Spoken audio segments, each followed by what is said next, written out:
Mesdames et messieurs, bonsoir. Le verdict du procès de détournement des fonds publics de l'inspecteur général de l'enseignement primaire, secondaire, professionnel et technique Diamba Michel et du directeur de Sécopé Campi Delphin est enfin tombé. La Cour d'appel de Kinshasa condamne à 20 ans de travaux forcés et de paiement d'une amende de 100 millions de francs congolais, des dommages et intérêts. Et puis nous irons à Mbujimayi où la ville risque de disparaître si rien ne fait. Les têtes d'érosion menacent cette ville, autrefois capitale mondiale du diamant.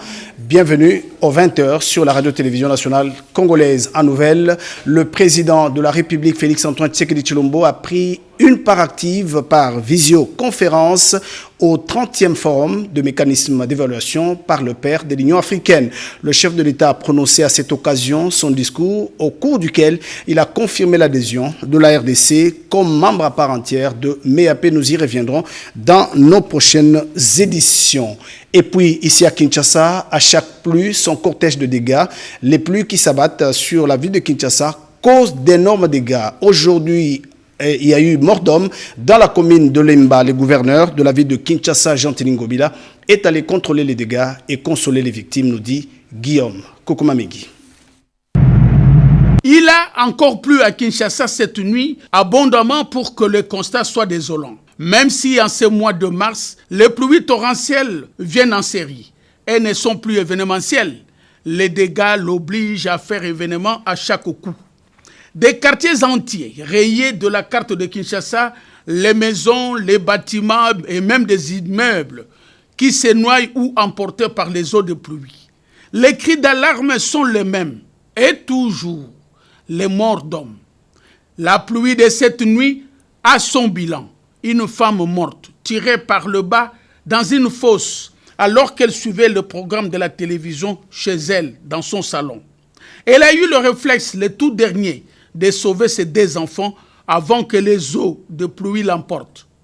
Comme une traînée de poudre, la nouvelle a fait le tour de Kinshasa pour qu'en temps réel, le gouverneur Gentili Ngobila Mbaka et le général Silvano Kasongo se retrouvent dans ces quartiers de Lemba. Comme à chaque fois, le constat est amer, avec en amont des constructions anarchiques, tel le récent cas malheureux de cette jeune dame de 30 ans, mère de ses 2 enfants, désormais orphelins. Le gouverneur de la ville-province de Kinshasa, face à cette réalité, choqué, a des projets. Qu'est-ce qui s'est passé réellement ici à Lemba? La maison dans laquelle vivait la maman qui a connu la mort était construite sur un collecteur d'eau. Alors, comme le collecteur était déjà assez défectueux, donc ça aspirait la maman ainsi que ses 4 enfants comme une boursouflure, une vraie boursouflure qui les a donc précipités vers les bas. Et heureusement, grâce à la famille, aux gens de bonne volonté, grâce aux voisins, au bon voisinage, on peut ainsi dire, qu'on a pu sauver les 4 enfants. Mais la maman, on n'a pas pu la sauver, elle est décédée. En conséquence, il faut des décisions impopulaires très courageuses pour évacuer toutes ces familles qui occupent le lit des rivières. Mais une question se pose. Quand donc va s'ouvrir le procès de tous ces bourgeois, tous ces inciviques qui construisent sur les caniveaux ou l'obstruent pour que l'eau ne puisse pas charrier normalement? C'est le dossier que la rédaction suivra de près direction Kasaï oriental. La ville d'Mbujimayi risque de disparaître sur la carte de la RDC si rien ne fait. Quelques quartiers d'Mbujimayi sont rongés par des têtes d'érosion, une situation qui inquiète bon nombre des citoyens. La Chambre haute du Parlement a pris à cœur cette situation. C'est un reportage de nos confrères de la TNC Mbujimayi. En vacances parlementaires au Kasaï oriental, le sénateur Ogi Longa-Chivila a d'abord rencontré le directeur provincial de l'OVD. Les travaux d'élite anti-érosive étaient au cœur des échanges. Aussitôt fini, le sénateur Ogi Longa a visité plusieurs sites érosifs qui menacent plusieurs quartiers de la ville d'Mbujimayi. Ogi Longa a également rencontré le directeur provincial de l'office de route pour s'imprégner de la situation de l'évolution des travaux sur la nationale numéro 1, axe Mbujimayi-Kananga. Avec le directeur provincial Lasnel, le sénateur Ilunga a tenu à avoir un état des lieux sur l'installation des lampadaires solaires dans la ville d'Emboujumaï. À la direction provinciale des fonds de promotion pour l'industrie, le lieu des élus a eu droit aux explications sur l'évolution des travaux sur le port d'Ndomba, où il s'est rendu personnellement pour faire les constats. Ce port devra désenclaver quelques provinces de l'espace Grand Kasaï.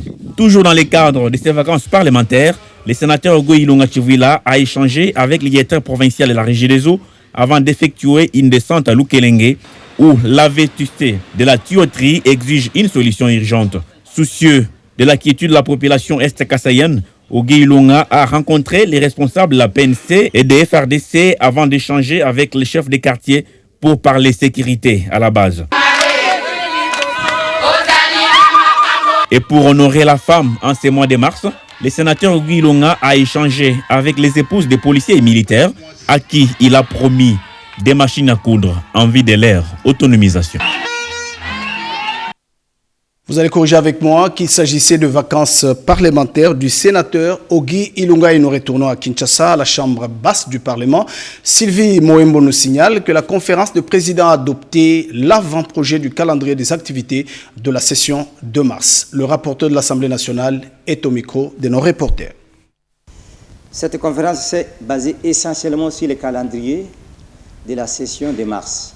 Et quand on parle du calendrier, il s'agit des matières pouvant faire l'objet de nos débats et délibérations au cours de cette session. Nous nous sommes réunis avec l'ancienne configuration. Il s'agit des présidents des groupes parlementaires et des présidents des commissions. Mais cette question des groupes parlementaires, elle est complexe. Pourquoi? Vous allez constater que dans des groupes parlementaires, beaucoup de membres ne partagent pas les mêmes opinions. Et dans ces groupes parlementaires, beaucoup de membres ont quitté leur groupe parlementaire pour migrer à l'Union sacrée. Notre article 54, dernier alinéa, évoque tous ces problèmes-là. Alors, avec la sagesse du président Mbos et la bonne foi du bureau, il a été décidé que les échanges se poursuivent. Parce que le règlement intérieur reconnaît à un membre du bureau ces attributions-là, de pouvoir faire l'état des lieux des groupes parlementaires et les identifier en termes d'appartenance à la majorité et à l'opposition. Ce qui a été fait. Aujourd'hui, actuellement, la majorité parlementaire contient 13 groupes parlementaires et l'opposition, 3 groupes parlementaires. Dans l'ensemble, c'est 16. Mais nos collègues de l'opposition n'ont pas accepté. Ils ont dit qu'ils ont 5 groupes parlementaires et que la majorité en a 8. Il a été décidé dans l'ensemble des participants que les échanges se poursuivent pour qu'on harmonise et on puisse marcher ensemble. L'ouverture des sessions a eu lieu le 15 et juste un jour après, nous avons perdu un membre de l'institution, un collègue brillant, libre, Henri Thomas Lokondo. Et la coutume exige à ce que lorsqu'on est endeuillé, qu'on observe d'abord les jours de deuil, qu'on enterre d'abord les cadavres et après l'enterrement, on va reprendre les activités. C'est ce qui a été fait. Pour preuve, vous avez constaté, la conférence des présidents a été convoquée parce que l'enterrement a eu lieu avec la cérémonie d'hommage. Donc, comme on a fini avec l'enterrement de notre collègue, et voilà, le bureau a repris ses activités. Donc, c'était ça. On n'a pas été bloqué, il n'y a pas eu ralenti, mais nous étions endeuillés. C'était ça la raison.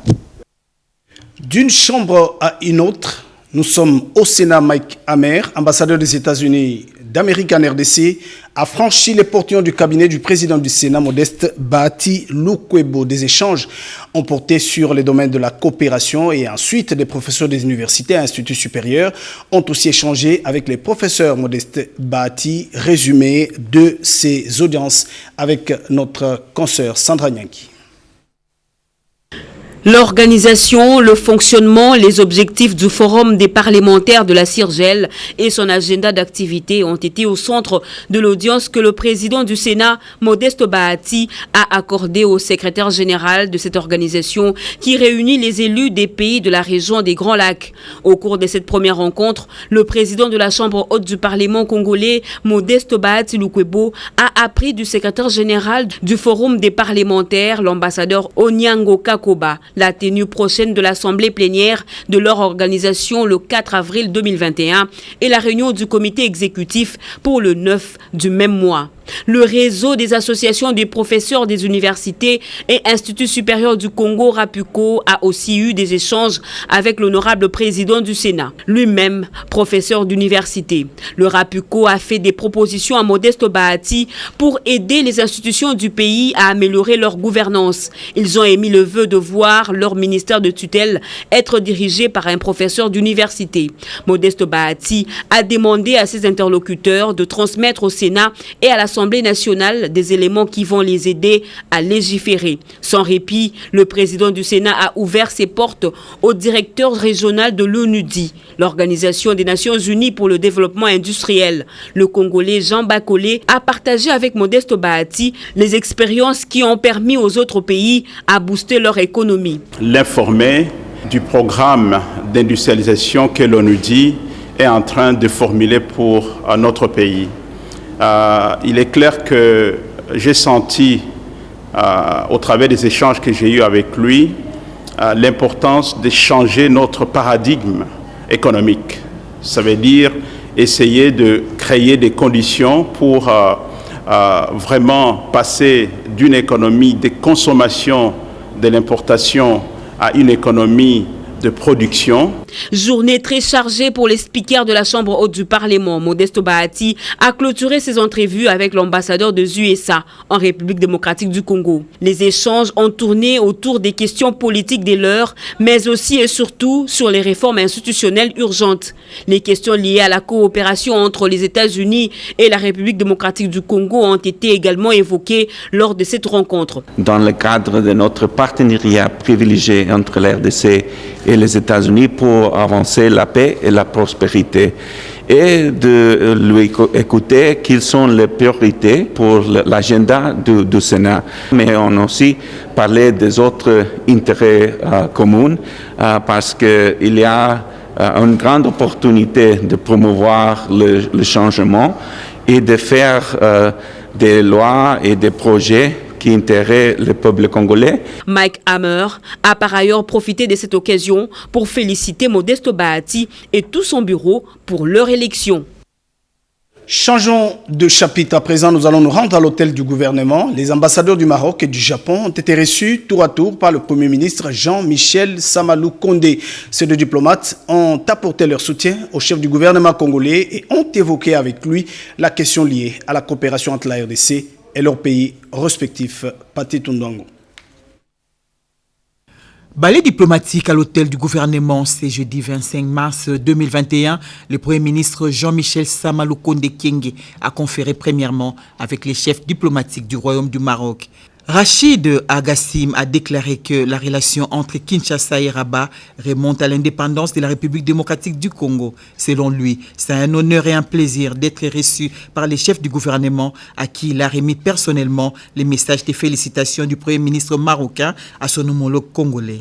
Pour preuve, l'ambassadeur marocain a remis au chef de l'exécutif national quelques documents rappelant les passés historiques entre la République démocratique du Congo et le Maroc.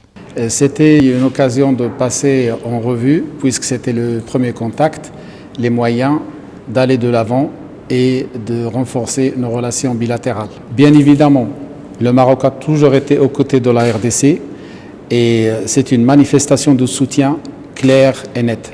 Le tête-à-tête avec l'ambassadeur du Japon a plutôt tourné autour de la coopération bilatérale entre Kinshasa et Tokyo.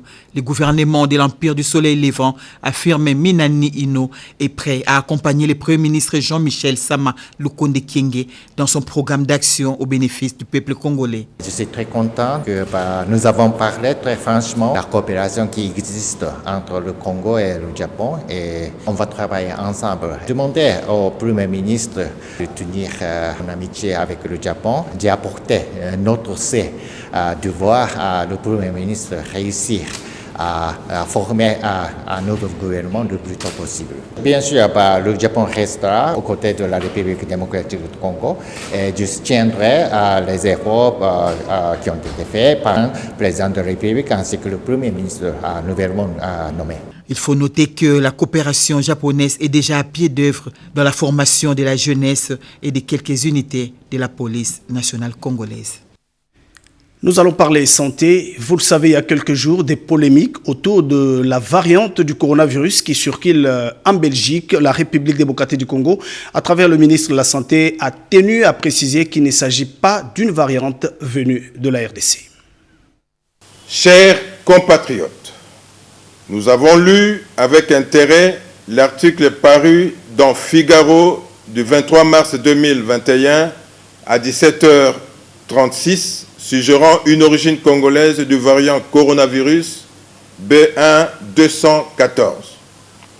Je voudrais rappeler à l'opinion tant nationale qu'internationale que la pandémie à Covid-19 n'a pas commencé en République démocratique du Congo.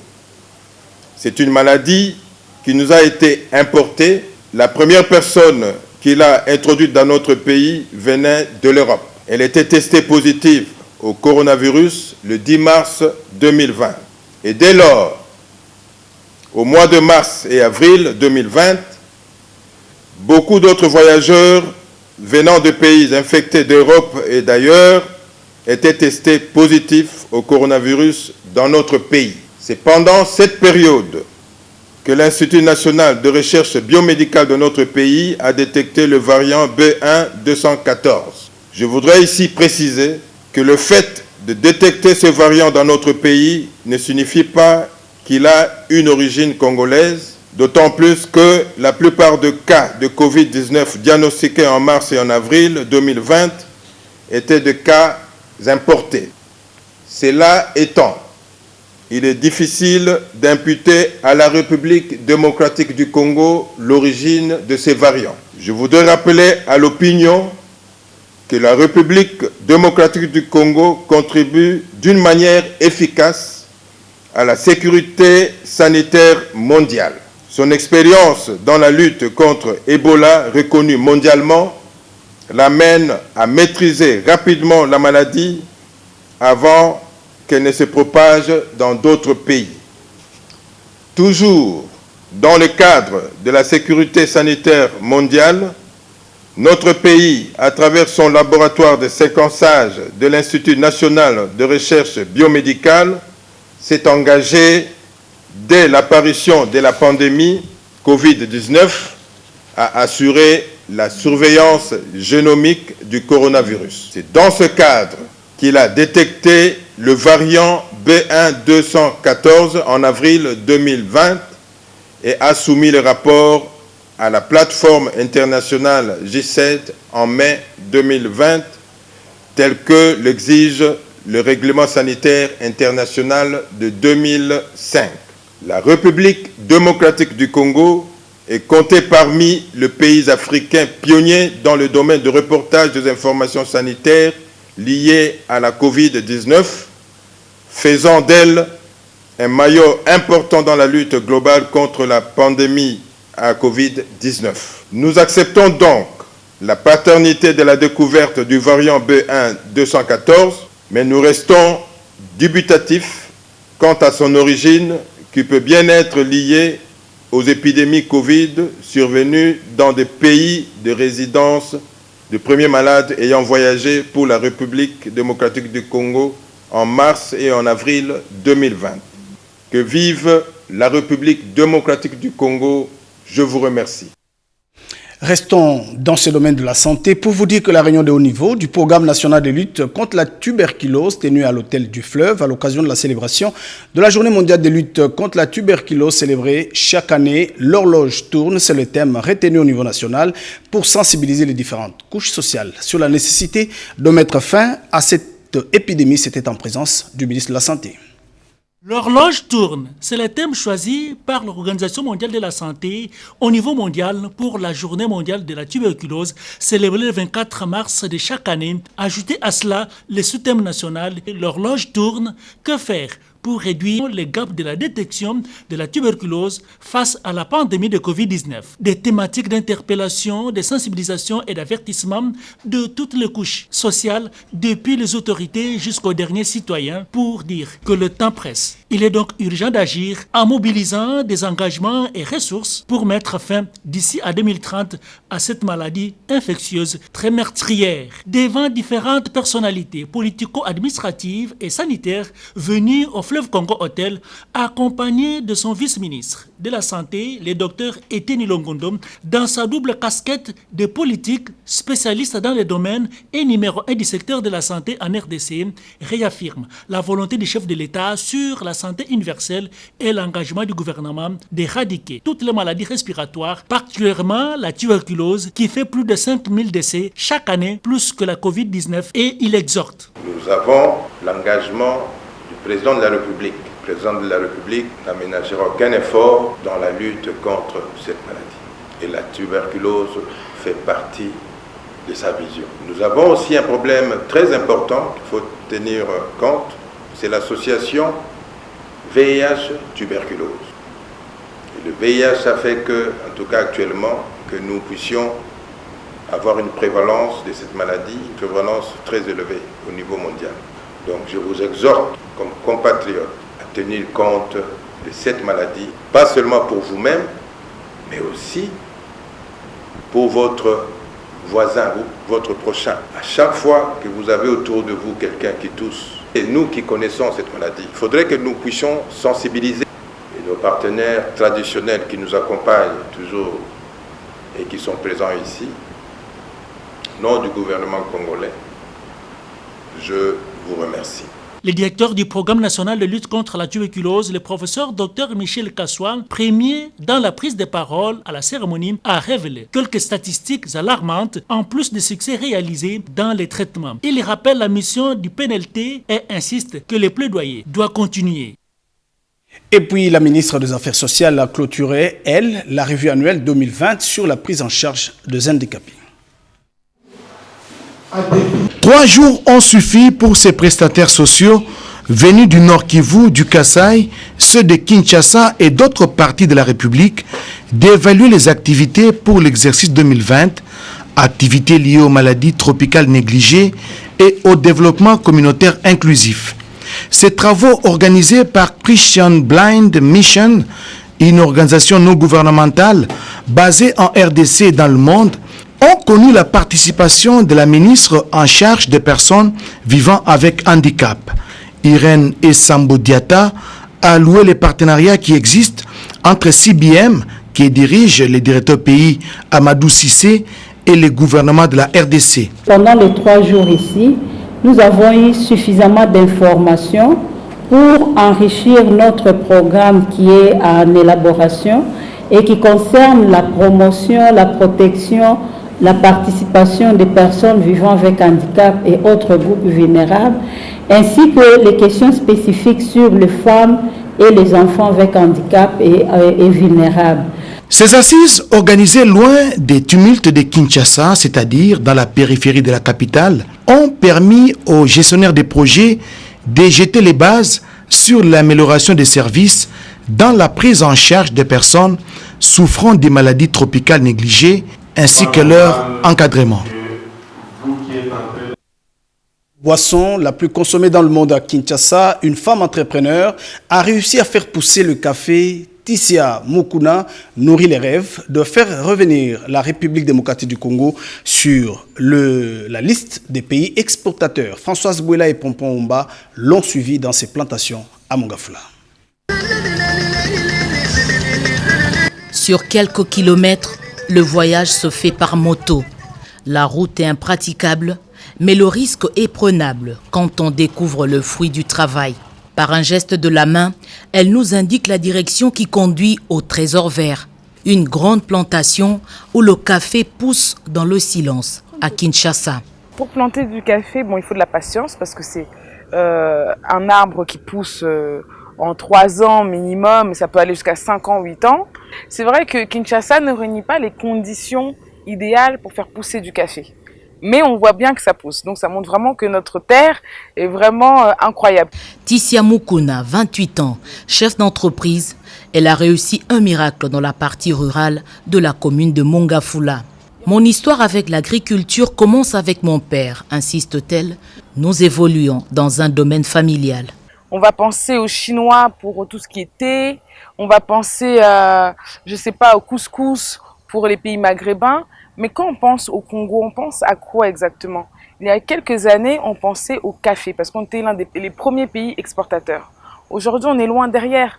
Et c'est dommage parce que le café est la deuxième boisson la plus bue au monde. Donc c'est vraiment un marché porteur.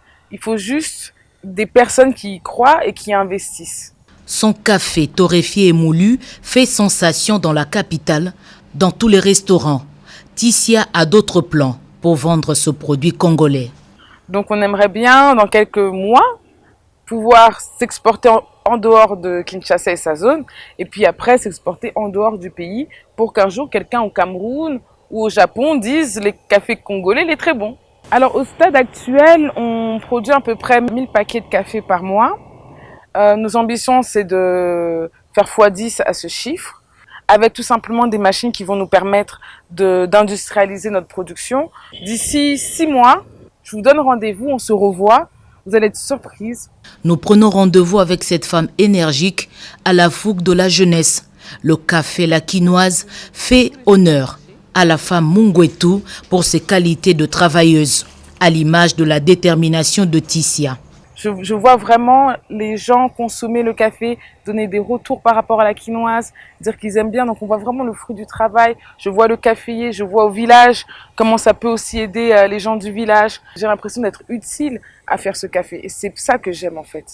Avec un master en marketing et un MBA en négociation, des études qui ne la prédestinaient pas au travail de la terre, elle veut aller plus loin dans cette aventure.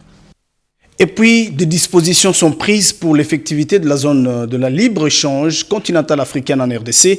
Les experts de la DGDA ont examiné pendant près d'un mois des dispositions nouvelles en ce qui concerne les tarifs douaniers. Cédric Kenina.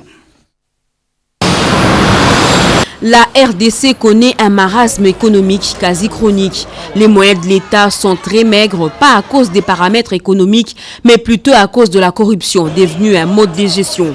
La lutte contre la corruption doit donc nous préoccuper au même titre que la lutte contre le Covid-19, car ce fléau nuit de fond en comble notre économie, par ricochet, entrave au bien-être de la population tout entière. Les propos sont du professeur Luzolo Bambilesa, qui décide de sortir de son silence. Il prend ainsi la parole en tant qu'intellectuel engagé et acteur politique indépendant. Il suggère qu'on en fasse un débat de société. Pour exprimer toute ma reconnaissance à l'ancien président Joseph Kabila pour la confiance qu'il m'avait faite justement pour pouvoir exercer toutes ses fonctions dans le secteur de la justice anticorruption. J'exprime aussi ma reconnaissance à l'endroit du président Félix-Antoine Tshisekedi pour m'avoir gardé dans son cabinet pendant plus d'une année concernant la gouvernance de mon pays, surtout sur une question qui me paraît préoccupante, mais sur laquelle on ne parle pas assez profondément. C'est la problématique de la corruption, du détournement des deniers publics, de tout l'argent que l'État devrait recouvrer, mais qu'il perd, et de son impact direct sur le vécu quotidien du peuple congolais. Il y a 5 ans, en charge des fonctions anticorruption, j'avais affirmé que nous perdons chaque année un minimum de 15 milliards de dollars. Évasion, corruption, détournement. Je relevais que nous avons un budget de 5 milliards. Nous sommes en 2015. Si cette donne-là persiste aujourd'hui, c'est que le devoir de l'État et de toutes les institutions du pays devrait consister à inverser la tendance. Parce que l'argent que nous perdons ne peut pas être supérieur à l'argent que nous réunissons. 15 milliards contre 5 milliards, c'est très interpellateur. Que faire? Le scientifique a quelques pistes. Il faut donc décorruptionnaliser toute la République démocratique du Congo. La dernière vision du chef de l'État que j'ai suivie, qui se résume pratiquement à la tolérance zéro contre toutes les antivaleurs. Donc je m'inscris naturellement dans cette vision-là, parce que je considère justement que c'est cela la plaie du Congo. Vous avez donc suivi là le reportage de notre consoeur Sandra Nyangui sur la réaction du professeur Luzolo Bambi. La RDC perd 15 milliards de dollars chaque mois. Si tout est fait, on pourra juguler cela. Nous allons prendre l'hommage à l'ancien président Joseph Kasavubu. Plusieurs manifestations ont été organisées en RDC et ont connu la participation aussi du ministre de Médias. Nous sommes en la cathédrale Notre-Dame de Lingwala, cette messe d'action de grâce où ont pris part la famille biologique, plusieurs personnalités politiques ainsi que l'aîné Congo était une occasion tout indiquée pour implorer la grâce divine pour que Dieu accorde une place de choix dans l'au-delà à Joseph Kasavubu, premier président de la République démocratique du Congo. L'officiant du jour a exhorté les peuples congolais dans l'ensemble ainsi que nos dirigeants à suivre son exemple de gestion. L'aîné Congo présent à cette célébration eucharistique ont profité de l'occasion pour lancer un appel à l'unité pour le développement de cette contrée. Au nom de la famille biologique, Carole Kasavubu Kiatazabou, petite fille du patriarche, a remercié le chef de l'État Félix Antoine Tshisekedi Tshilombo d'avoir honoré ces grands hommes au rang des héros nationaux.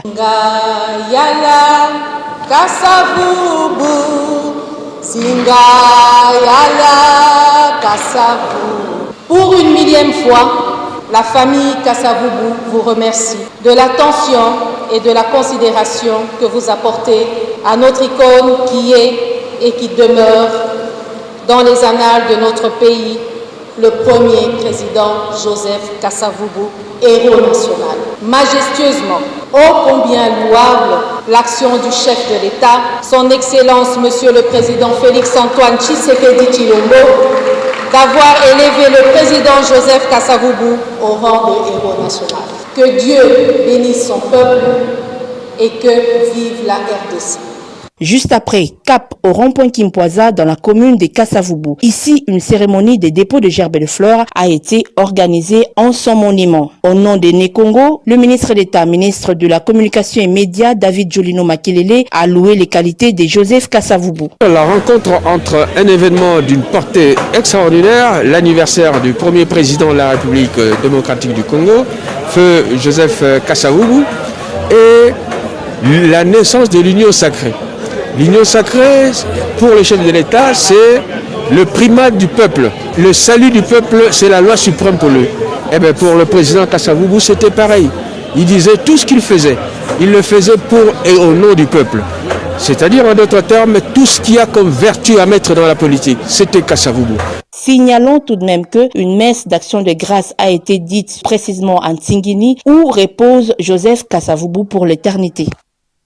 Nous allons nous rendre à Guémena. Des défis majeurs attendent le nouveau deuxième vice-président du Sénat, honorable Sangouma Moussaï. Pour les Grands Équateurs, de son dernier séjour à l'installation du nouveau comité de CIEM, il a appelé les filles et fils de Guémena à l'unité et à se préparer pour accueillir la première dame Denise Nyakero. L'élection au poste du deuxième vice-président du Sénat a suscité beaucoup d'espoir, surtout dans la province du Sud-Obangi, où la situation socio-économique est catastrophique. Manque d'eau et d'électricité. Autant de défis qui attendent l'élu des élus de Guémena. Sangouma Moussaï, conscient de toutes ces difficultés, est venu à Guémena rassurer sa base naturelle de la volonté du chef de l'État, Félix Antoine Tshisekedi Tshilombo, d'amorcer le processus du développement du Grand Équateur. Marée humaine, toutes les forces vives de la nation et les partis politiques membres de l'Union sacrée pour la nation, fils et filles, personne n'a voulu rater ces moments de communion. Moussaï est ainsi à Guémena pour remercier sa base naturelle du Sud-Obangi, car c'est grâce à elle que les députés du Sud-Obangi l'ont propulsé au Sénat congolais. Chants, danses, cris de joie, une véritable expression de la population qui peut enfin dire qu'au bureau du Sénat siège valablement un fils de Karawa. Lorsqu'il prend la parole, ses premiers mots sont adressés au chef de l'État, Félix Antoine Tshisekedi Tshilombo, à travers l'Union sacrée de la nation. Une vision claire de Félix Tshisekedi Tshilombo et le deuxième vice-président du Sénat a clairement invité la population à adhérer à l'Union sacrée pour la nation pour permettre ainsi au chef de l'État de matérialiser sa vision d'un Congo fort et prospère. Il a annoncé l'arrivée prochaine de la très distinguée première dame, Denise Nyakero Tshisekedi, au mois d'avril prochain. Je vous remercie pour l'accueil. Je vous annonce l'arrivée très prochainement, au mois d'avril précisément, de la première dame, Denise Nyakero Tshisekedi. L'honorable deuxième vice-président du Sénat est aussi à Guémena pour participer à l'installation de la nouvelle équipe dirigeante de la 51e communauté évangélique de Lubanki et de Mongala. Les couples Mossai a remercié le Seigneur pour cette grâce. Dans cette province, Sangouma Mossai a réalisé plusieurs œuvres caritatives au bénéfice de la population. Un mot de la politique, nous allons parler hommage au premier président de la RDC, Joseph Kasavubu, une commémoration marquée par les dépôts des gerbes de fleurs au monument du Kasavubu par la direction de l'Union pour la démocratie et les progrès sociaux avec à sa tête le secrétaire général Augustin Kabouya. C'est dans le cadre de la commémoration du 52e anniversaire de la mort de Joseph Kasavubu, premier président de la RDC, qu'une forte délégation de cadres combattants de l'Union pour la démocratie et les progrès sociaux, avec à sa tête le secrétaire général de l'UDPS, Augustin Kabouya, qui accompagnait le conseil principal du chef de l'État au Collège d'éducation et recherche scientifique et président de Nekongo de l'UDPS, Jean Tezo, s'est rendu devant l'imposant monument du héros national et ancien président de la République, érigé en sa mémoire à la place Kiponza dans la commune qui porte son nom. Question d'y déposer des gerbes de fleurs pour honorer la mémoire de cette figure historique du Congo indépendant. Le secrétaire général Augustin Kabouya a salué l'intégrité et la bonne gouvernance qui ont caractérisé la présidence de Joseph Kasavubu. D'abord, c'est un modèle pour nous, le peuple congolais. Il fut le tout premier président de notre pays. Pour son honnêteté et son sens du patriotisme, cet homme exceptionnel qui le fait président Joseph Kasavubu mérite le plus grand respect du peuple congolais dans son ensemble, a martelé le conseiller principal du chef de l'État au Collège éducation, Jean Tezo. Nous puisons beaucoup de son existence, de son passage sur la terre de nos ancêtres ici. Donc c'est notre référence. Le secrétaire général vient de le souligner. Lors de son passage à la magistrature suprême, il n'y avait pas de détournement, il n'y avait pas la haine, il n'y avait pas de vol. Donc si nous nous référons à lui, sa manière de gérer la chose publique, je pense que le Congo va se développer. Rappelons-le que l'effet président Kasavubu était un baobab dont les graines sont appelées à germer pour donner un autre Kasavubu. Vous le savez, le 6 avril prochain, l'église kimbanguiste va célébrer le centenaire. Le préparatif vont bon train. Les religions qui prennent le destin prophétique de l'Afrique noire se sont donc joints à cette commémoration. C'est le cas de l'église des Noirs, dirigée par Mpandi Makengo Nsuka Luyeye, comme les témoigne dans ce reportage signé Mami Kadima.